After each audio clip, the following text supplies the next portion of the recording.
তিনটে নিউজ দেখেন।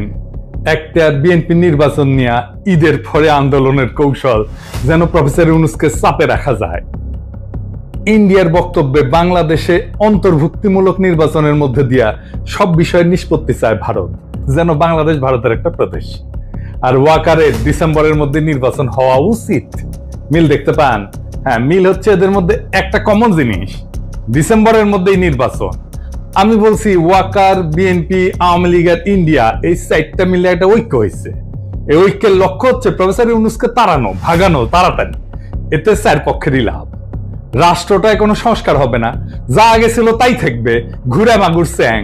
আর্মির জেনারেলরা যে আকাম করছে, গুম খুনে যুক্ত ছিল, সেটার বিচার হবে না। জুলাই আগস্ট বিপ্লবে ওয়াকারের আর্মি গুলি করে মানুষ মারিছে। গতকালই নেত্র নিউজে একটা রিপোর্ট আসছে, 5ই আগস্ট সকালে আর্মি টার্গেট কইরা মাথায় গুলি কইরা মানুষ মারছে, টার্গেট কইরা, বিনা উস্কানিতে। এই যে এটা দেখে নিয়েন, খুব ভালো রিপোর্ট করছে এটা। এইগুলার বিচার যেন না হয়, এইটা ওয়াকার চায়। যারা গুম খুনে যুক্ত ছিল তাদের যেন বিচার না হয়, বিডিআর হত্যাকাণ্ডের যেন বিচার না হয়। শুনেন তার মুখেই।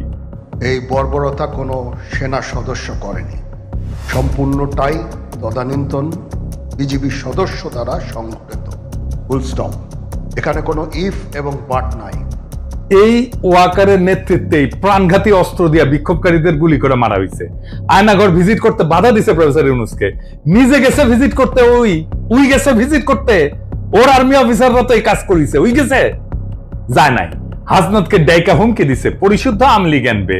ইন্ডিয়া সিকিউর দিছে ইনক্লুসিভ নির্বাচন করে। ওয়াকার এরপর থেকে কে হুয়া করে সিকিউর দিচ্ছে ইনক্লুসিভ নির্বাচন করে। এই ঐক্যে বিএনপির কি লাভ? সে আর একটা আওয়ামী লীগ হয়ে উঠতে পারবে, ফ্রি স্টাইলে লুটপাট করবে, ভোটার ছাড়া নির্বাচন করবে, গুম খুন শুরু করবে। করছিল তো 2 কোটি নাকি ভোটার, না 1.5 না 2 কোটি ভোটার, ভুয়া ভোটার তালিকা করছিল। ক্রসফায়ার করবে, ক্রসফায়ার তো শুরু করছিল বিএনপি, জানেন তো। এটা নিয়ে আসিচ্ছি আর একটা এপিসোড কইরা। আওয়ামী লীগের লাভ, তার বিচার হবে না। এত জুলুম চালানোর পরে যে দলটা নিশ্চিহ্ন হয়ে যাওয়ার কথা ছিল, সে আবার ফিরে আসবে রাজনীতিতে। 75-এর পরে ফিরে আসিছে যেভাবে, সেভাবে। আর ইন্ডিয়া, হাসিনা যা দিছে, যা ইন্ডিয়া সারা জীবন মনে রাখবে, সেটা অব্যাহত থাকবে। সে নদী শুকাবে, সীমান্তে বাংলাদেশি নাগরিক মারবে, বাংলাদেশের বাজারে তার পণ্য বেচবে, ভোমা পেঁয়াজ খাওয়াবে 300 টাকা কেজিতে। তারপরে বলবে তোমাদের রান্নাঘরে চলে না আমাদের খাবার ছাড়া, আমরাই তো তোমাদের খাওয়ায় বাঁচায় রাখতেছি। রোগী ধরে নিয়ে যাবে ইন্ডিয়ায়। তারপরে বলবে আমাদের এখানে না আসলে তোমাদের গতি কি? চিকিৎসাই তো হবি না তোকে। বাংলাদেশের চাকরির বাজারে সব টপ পজিশন গুলো নিয়ে নেবে। আর কি ট্রানজিট নেবে বাংলাদেশের মধ্যে দিয়া। এই তো প্রফেসর ইউনূস অসংখ্যবার বলছে ডিসেম্বর থেকে জুনের মধ্যে নির্বাচন দিবে। এই সময়টা লাগবে তার সংস্কার করতে। এটা সহ্য হতেছে না, কারণ সংস্কার করলে তো সেই রাষ্ট্রে যথেচ্ছাচার চালানো যাবে না, ভারতীয় আধিপত্য চালানো যাবে না, লুটপাট চালানো যাবে না, আয়না ঘর বানানো যাবে না। এই সংস্কার কেন দরকার একটু বুঝে দেখি। আসেন। রাষ্ট্র কিছু প্রতিষ্ঠানের মিলিত শক্তি। একটা বিল্ডিং যেমন থামের উপরে খাড়ায় থাকে না, রাষ্ট্র দাঁড়ায় থাকে ইনস্টিটিউটের উপরে। যেমন ধরেন আদালত একটা ইনস্টিটিউট বা প্রতিষ্ঠান, আমলাতন্ত্র বা ব্যুরোক্রেসি একটা প্রতিষ্ঠান, মিডিয়া একটা প্রতিষ্ঠান, সেনাবাহিনী একটা প্রতিষ্ঠান, পুলিশ একটা প্রতিষ্ঠান, এমনকি বাজার একটা প্রতিষ্ঠান, অর্থনৈতিক ব্যবস্থা একটা প্রতিষ্ঠান, শেয়ার মার্কেট একটা প্রতিষ্ঠান, নির্বাচন কমিশন একটা প্রতিষ্ঠান। এগুলো কিসের উপরে টিকে থাকে, কার্যকর থাকে কিভাবে? একটা জিনিসে, একটা মাত্র জিনিসে এগুলো কার্যকর থাকে, সেটা হচ্ছে ট্রাস্ট বা বিশ্বাস। আপনার আদালতের উপরে বিশ্বাস থাকতে হবে যে আপনি ওখানে যে ন্যায় বিচার পাবেন। পুলিশের কাছে গেলে আপনি নিরাপত্তা পাবেন, বিশ্বাস থাকতে হবে। নির্বাচনে অবাধে ভোট দিতে পারবেন, এই বিশ্বাসটা থাকতে হবে। প্রশাসনের কাছে গেলে বিনা ঘুষে সেবা পাবেন, এই বিশ্বাস থাকতে হবে। আর্মি আমার রাষ্ট্রকে নিরাপত্তা দেবে, এই বিশ্বাসটা থাকতে হবে। সরকারি হাসপাতালে গেলে রোগের সুচিকিৎসা পাবেন, এই বিশ্বাসটা থাকতে হবে। শেয়ার মার্কেটে গেলে নিরাপদে বিনিয়োগ করতে পারবেন, এই বিশ্বাসটা থাকতে হবে। বাজারে স্বাস্থ্যসম্মত নিরাপদ পণ্য পাবেন সুলভে, এই বিশ্বাসটা থাকতে হবে। তো আপনি কি এইগুলা পান না? আপনি ভোট দিতে পারেন না, ঘুষ ছাড়া ফাইল নড়ে না, বাজার ফাংশন করে না। আপনাকে চাঁদা দিতে হয় ব্যবসা করার জন্য। ব্যাংকে টাকা রাখলে লুট হয়ে যায় সেই টাকা, শেয়ার মার্কেটে আপনার টাকা লুট হয়ে যায় বছরের পর বছর। ওয়াকার বলে আর গুলি চালাবে না সেনাবাহিনী, আর সেই দিনই নিরস্ত্র শান্তিপূর্ণভাবে বিক্ষোভ করা মানুষকে টার্গেট করে মারে ওয়াকারের সেনাবাহিনী। তো বিশ্বাস আছে? থাকে না। যে সেনাবাহিনী দেশ রক্ষা করার কথা, সে আয়না ঘর বানায় ক্যান্টনমেন্টের মধ্যে, যেখানে পশুর মতো বন্দি করে রাখে মানুষদের দিনের পর দিন। আর কত বলবো? তো এই বিশ্বাসটাই ডেমোক্রেসি। শুধু ভোট দেওয়াটা ডেমোক্রেসি না, ভোট ডেমোক্রেসির একটা পার্ট। হাসিনা যে শুধু ভোট দিতে দেয় নাই তা না, সে ইনস্টিটিউট গুলোকে ধ্বংস করছে, ফলে রাষ্ট্র নাই হয়ে গেছে, ভেঙ্গে পড়ছে একেবারে। এইগুলা থেকে বিশ্বাস বা ট্রাস্ট নাই করে দেওয়া হয়েছে। সে বিশ্বাসকে প্রতিস্থাপন করছে কি দিয়া? ভয় দিয়া, টেরর দিয়া। ডেমোক্রেসির মধ্যে বিশ্বাসকে ভয় দিয়া প্রতিস্থাপন কইরা স্বৈরাচার হয়, ফ্যাসিবাদ হয়। আপনি চিন্তা করে দেখেন, আপনার জীবন কাটতো ভয়, সারাক্ষণ ভয়, চাকরির ভয়, সম্পদ হারানোর ভয়, অপমানের ভয়, জেলে যাওয়ার ভয়, গুম হওয়ার ভয়, মাস্তানির শিকার হওয়ার ভয়। প্রফেসর ইউনূসের সরকারের টাইম লাগতেছে কেন সামাল দিতে? কারণ ভয় দিয়ে তো প্রফেসর ইউনূস শাসন করতেছে না, আর ইনস্টিটিউট গুলো তো দাঁড়ায় নাই। এই যে গ্যাপ, এই টাইমে রাষ্ট্র এই অবস্থাতেই থাকবে। সেজন্যই সংস্কার। এই সংস্কার না হইলে ভয় দিয়ে শাসন করতে হবে, যেই আসুক ক্ষমতায়। তাই বলি যে বিএনপি স্বৈরাচার হয়ে উঠতে হবেই, মাপ নাই যদি রাষ্ট্রের সংস্কার না হয়। এই সংস্কারে বাধা দেওয়ার জন্য ইন্ডিয়া আর বিএনপি উর্দি পড়া মাস্তানায় নিছে। সে হইতেছে ওয়াকার। ওয়াকার সেই উর্দি পড়া মাস্তান ইন্ডিয়া আর বিএনপি। সে ওয়াকার ইন্ডিয়ার স্বার্থে দেশের রাজনৈতিক গতিমুখ অন্যদিকে ঘুরে দিতেছে। কিভাবে? আমরা জানি ইন্ডিয়া ওয়াকার হাসিনার বনজামাই। শুধু তাই না, সে একজন ইন্ডিয়া অনুরাগী ব্যক্তি। আওয়ামী লীগকে অন্তর্ভুক্ত করে ভবিষ্যতে জাতীয় সংসদ নির্বাচন সম্পন্ন করার জন্য প্রায় প্রকাশ্যেই বলছে। ওয়াকার নিয়মিত ইন্ডিয়ার সেনাপ্রধানের সাথে কথা বলে তার পরামর্শে কাজ করে। শুনেন ইন্ডিয়ার সেনাপ্রধানের কণ্ঠেই শুনেন। I'm in touch with the chief of Bangladesh during the time of when this changeover took place. I was in constant touch with him, and even thereafter, in November 24, we had a video conference also. As far as the military cooperation is concerned, is again going up in the same way. Our officers have moved there for the NDC also. There is no let up on that side. When we talk about the relationship we should talk about when there is an elected government. So as of now, the relationship is with the military is well and perfect. এটা ভারতীয় সরকারের পক্ষ থেকে বারংবার দাবি করা হয়েছে। ভারতীয় মিডিয়ায় পালকি শর্মা ওয়াকারকে ভারতপন্থী জেনারেল বলে পরিচয় করায় দিয়েছে। শুনেন। But the army chief is against it. He is seen as a pro-India officer. Fascist হাসিনার পক্ষ অবলম্বন করে সে এই অপরাজনীতি করেই চলতেছে।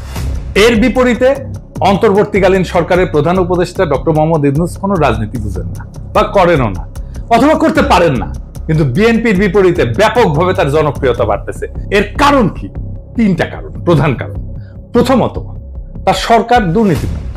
তিনি খুনি হাসিনার আমলে যেভাবে বাংলাদেশকে লুটপাট করে দেউলিয়া করে ফেলা হয়েছে, তার শক্ত হাতে বিচার করতে চান। দ্বিতীয়ত, দেশবাসীর সকল মৌলিক মানবিক এবং রাজনৈতিক অধিকার ছিনায় নেওয়ার অপরাধে তিনি ফ্যাসিস্ট হাসিনার আওয়ামী লীগে শক্ত হাতে শাস্তি দিতে চান। 3 নাম্বার, বাংলাদেশ স্বাধীন হওয়ার পরে গত 53 বছর ধরে এদেশের ভাগ্য নিয়ে ইন্ডিয়া যেভাবে সিনেমিনি খেলছে এবং দীর্ঘ 15 বছর ফ্যাসিবাদী দুঃশাসনকে সমর্থন দিয়ে তারা বাংলাদেশকে যেভাবে ভুগাইছে, তাতে তিনি ক্ষুব্ধ এবং ক্রুদ্ধ। দেশবাসীকে বোকা ভাবার কোনো কারণ নাই।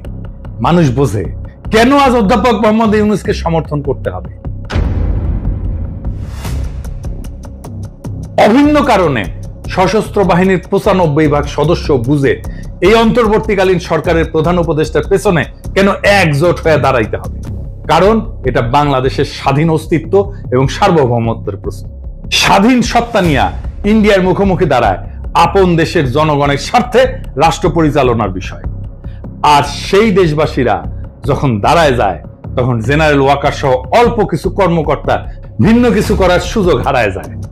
গত পরশুদিন বুধবার ঢাকা সেনানিবাসের সেনা প্রাঙ্গণে অফিসার্স অ্যাড্রেসে সেনা প্রধানের দেওয়া বক্তব্য বইলা গণমাধ্যম এবং সামাজিক মাধ্যমে যা প্রচার করা হয়েছে, তা বিশ্লেষণ করলে 3টা সত্য উদ্ঘাটিত হয়। কি কি? 1 নাম্বার, ফ্যাসিবাদী দল আওয়ামী লীগের কার্যক্রম নিষিদ্ধ হওয়ায় জেনারেল ওয়াকার সহ তার ঘনিষ্ঠ সহযোগীদের ছোট্ট গ্রুপটা খুবই বিক্ষুব্ধ হয়ে পড়ছে। কোনো কারণ না থাকার পরেও এই ক্ষুদ্র গোষ্ঠীটি বিচারের মুখোমুখি হওয়ার ভয়ে বা চাকরি হারানোর ঝুঁকিতে ক্লান্ত, হতাশ এবং কাতর হয়ে পড়ছে। দ্বিতীয়ত, সেই কারণে তারা অন্তর্বর্তীকালীন সরকারের সংস্কার কার্যক্রম, রোহিঙ্গা প্রত্যাবর্ষণের লক্ষ্যে গৃহীত পদক্ষেপ এবং জুলাই ঘোষণা এবং প্রক্লেমেশনকে বাধাগ্রস্ত করার উদ্যোগ নিচ্ছে। তৃতীয়ত, সরাসরি জাতীয় স্বার্থের বিরুদ্ধে অবস্থান নিয়ে এই গোষ্ঠীটি শত্রুভাবাপন্ন ইন্ডিয়ার স্বার্থকে অগ্রাধিকার দিচ্ছে। প্রতিবেশী এই দেশটার পক্ষ নিয়ে তাদের এজেন্ট হিসেবে বাংলাদেশ বিরোধী কার্যক্রমে লিপ্ত জনধিকৃত ফ্যাসিস্ট দলটিকে সঙ্গে নিয়ে সকল দলের অংশগ্রহণের মধ্য দিয়া অন্তর্ভুক্তিমূলক জাতীয় সংসদ নির্বাচনের তত্ত্ব হাজির কইরা প্রধান উপদেষ্টার উপর চাপ সৃষ্টি করতেছে। জাতীয় স্বার্থ বিরোধী অন্তর্ঘাতমূলক অপকর্মে জড়িত জেনারেল ওয়াকার চক্র ইন্ডিয়ার পাশাপাশি বিএনপিকে তাদের সাথে যুক্ত করতে পারছে। লক্ষ্য করলে দেখবেন, একদিকে ইন্ডিয়া একের পর এক বাংলাদেশের স্বার্থ বিরোধী নানান ব্যবস্থা নিচ্ছে, অন্যদিকে বিএনপি দেশব্যাপী অস্থিতিশীলতা সৃষ্টি করার লক্ষ্যে লাগাতার ভাবে নানা ক্ষতিকর কর্মসূচি দিয়ে যাচ্ছে। সেনাপ্রধান, ইন্ডিয়া এবং বিএনপির মধ্যে আজ যে রাজনৈতিক সমঝোতা গড়ে উঠছে, এইটা তার ইঙ্গিত বা প্রমাণ। শুধু তাই না, দেশবাসী বিস্ময়ের সঙ্গে লক্ষ্য করতেছে মাঝে মধ্যেই জেনারেল ওয়াকার চাকরিজীবী হিসেবে তার সরকারি চাকরির কাজের সীমানা অতিক্রম করে রাজনীতি নিয়ে বিতর্কিত মন্তব্য করে যাচ্ছে। তার পছন্দের নিষিদ্ধ দলটার পক্ষ অবলম্বন করে সশস্ত্র বাহিনীকে অপব্যবহারের চেষ্টা চালাচ্ছে, যা ফ্যাসিবাদের অন্ধকার যুগে কখনোই তাকে করতে দেখা যায়নি। ফ্যাসিবাদের অন্ধকার যুগে কখনোই সে সরকারের উপরে চাপ সৃষ্টি করেনি। তিনি তখন খুনি হাসিনাকে সেবা দান এবং ঘাতক, হন্তারক এবং লুটেরাদের ক্ষমতা নিরঙ্কুশ এবং চিরস্থায়ী করার কাজে ব্যস্ত ছিলেন। বিগত মাসগুলোতে ইন্ডিয়ার পত্রপত্রিকায় বাংলাদেশের রাজনৈতিক পরিস্থিতির ব্যাপারে যে সমস্ত বৈরী সংবাদ বিশ্লেষণ প্রকাশিত হয়েছে, এর অনেক কিছুই গত বুধবার সেনাবাহিনী প্রধানের কণ্ঠে উচ্চারিত হয়েছে। এতে বাংলাদেশ রাষ্ট্র, অন্তর্বর্তীকালীন সরকার এবং জুলাই গণ অভ্যুত্থানের প্রতি তার আনুগত্য নিয়ে দেশবাসীর মনে গভীর প্রশ্ন সৃষ্টি হয়েছে। এতে আমরা শঙ্কিত, হতাশ এবং বিক্ষুব্ধ। উদ্ভূত পরিস্থিতিতে আমরা অন্তর্বর্তীকালীন সরকারের প্রধান উপদেষ্টা অধ্যাপক মোহাম্মদ ইউনূসের কাছে দাবি জানাচ্ছি, গত বুধবার সেনা কর্মকর্তাদের উদ্দেশ্যে দেওয়া সেনা প্রধান জেনারেল ওয়াকারুজ্জামানের বক্তব্য অতি সত্বর রেডিও, টেলিভিশন সহ গণমাধ্যমে প্রকাশ করুন। অফিসারদের উদ্দেশ্যে দেওয়া বক্তৃতায় তিনি কি বার্তা দিচ্ছেন এবং কোন প্রশ্নের কি জবাবে কি বলছেন, এর ধারণকৃত বিবরণ, রেকর্ডেড অ্যাকাউন্ট দেশবাসী শুনতে চায়। আর আপনারা জানেন, প্রফেসর ইউনূস বিএনপির চাপ আর ওয়াকারের বেদ্যুপিতে পদত্যাগের সিদ্ধান্ত নিয়েছেন। এর দায় ওয়াকার এবং বিএনপি। এখন করণীয় কি? ওয়াকার আর বিএনপিকে আমি একটা থিওরিটিক্যাল অবস্থার কথা বলি। প্রফেসর ইউনূস যদি জাতির উদ্দেশ্যে ভাষণ দেন আর ওইখানে যদি বলেন, আমি একটা ভালো নির্বাচন দিতে চাইছিলাম প্রয়োজনীয় সংস্কারের পরে, আমি তারিখও বলছি, সামনের বছরের জানুয়ারি থেকে জুনের মধ্যে, যেন পরবর্তী সরকার ভালোভাবে দেশ চালাইতে পারে, সংস্কারটা সম্পূর্ণ হয়, রাষ্ট্রটা গড়ে ওঠে। কিন্তু ভারত, সেনাপ্রধান এবং বিএনপি যৌথভাবে ডিসেম্বরের আগেই নির্বাচন চায়। আমি যেহেতু এর আগে করতে পারবো না, নির্বাচন দিতে প্রস্তুত হইতে পারবো না, আমি বিএনপি আর সেনাপ্রধানকে আর একটা তত্ত্বাবধায়ক সরকার গঠন করতে আহ্বান জানাই। আমরা তাদের কাছে ক্ষমতা দিয়া আমাদের কাছে চলে যাব। প্রফেসর ইউনূসের নিয়োগ দেওয়া সবাই যদি একসাথে পদত্যাগ করে চলে যায়, নির্বাচন প্রধান, নির্বাচন কমিশনার, নির্বাচন কমিশনাররা সহ, আপনারা সামলাইতে পারবেন? পাবলিকের মাইন্ড কিন্তু একটা মাটিতে পড়বে না। এরপর যদি জামাত আর এনসিপি নির্বাচনে না আসে কেমন হবে? নিজেরাই হাসিনা যেরকম হাত মারার নির্বাচন করেছিল, ওরকম হাত মারার নির্বাচন করতে হবে। আপনারা ডিসেম্বর কেন, এই মাসে নির্বাচন করে ফেলেন, দেরি হলে লেট হয়ে যাবে। নেন ক্ষমতা, নেন, এতই শখ নেন, নিজেরাই নেন। আমির খসরু মাহমুদের প্রধান উপদেষ্টা বানান, দেখি উনি নাকি কয়েক মাসের মধ্যে নির্বাচন করে দেবে, করুক না। মির্জা ফখরুলকে প্রধান নির্বাচন কমিশনার বানিয়ে দেন। একটা ভাঙা রাষ্ট্রকে গুছাইতে সময় লাগে, আর সেই সময়টা দিতেই চায় না যারা ভাঙার কারিগর। ওয়াকার, ইন্ডিয়া, বিএনপি, আওয়ামী লীগ চারজনে মিলে একটা অশুভ ঐক্য তৈরি করছে, যাতে রাষ্ট্রটা আর কখনো ঠিক না হয়, বিচার না হয়, সংস্কার না হয়, ইনস্টিটিউশন না দাঁড়ায়। ভয়টা থেকেই যায়, কারণ ভয় থাকলে তারা শাসন করতে পারবে। কিন্তু ভয় আর বিশ্বাস, এই দুয়ের মধ্যে বেছে নিতে হবে বাংলাদেশকে, আমরা কোনটা চাই। প্রফেসর ইউনূস ভয় দিয়ে শাসন করতে চায় না, তাই তিনি বলছেন সংস্কার ছাড়া নির্বাচন মানে প্রতারণা। অথচ ওয়াকাররা বলতেছে ডিসেম্বরেই ভোট করো। কেন? কারণ জনগণ যদি একটু সময় পায়, যদি ইনস্টিটিউট দাঁড়ায় যায়, যদি মানুষ বুঝে পেলে তার অধিকার কি, তাহলে আর ভয় দিয়ে শাসন করা যাবে। ওইখানেই তাদের ভয়। এই নির্বাচন মানে আরেকটা স্পিড ব্রেকার, যাতে ট্রাস্ট বা বিশ্বাস তৈরির কাজ থেমে যায়, জনগণের ক্ষমতা না বাড়ে। তাই বলছি, এখনই সময় তাদের এই অশুভ ঐক্যের বিরুদ্ধে জনগণের ঐক্য করার। বিএনপি, আওয়ামী লীগ, ওয়াকার আর ভারতের এই অশুভ ঐক্য ভেঙে দিতে হবে। প্রফেসর ইউনূসকে সময় না দিলে এই রাষ্ট্রে শুধু সরকার বদলাবে, শাসন বদলাবে না, শুধু মুখ বদলাবে, হিংসা আর লুটপাটের কাঠামো থাকবে আগের। এই প্রশ্ন একটাই, আপনি কি ভয় দিয়ে শাসিত হতে চান নাকি বিশ্বাসের উপরে দাঁড়ানো একটা স্বাধীন গণতান্ত্রিক রাষ্ট্র চান? উত্তর শুধু আপনার না, পুরো জাতি। এবং যদি জাতি ঠিক করে, তবে এই ডিসেম্বর তাদের ডিসেম্বর হবে না, আমাদের হবে। ইনকিলাব জিন্দাবাদ।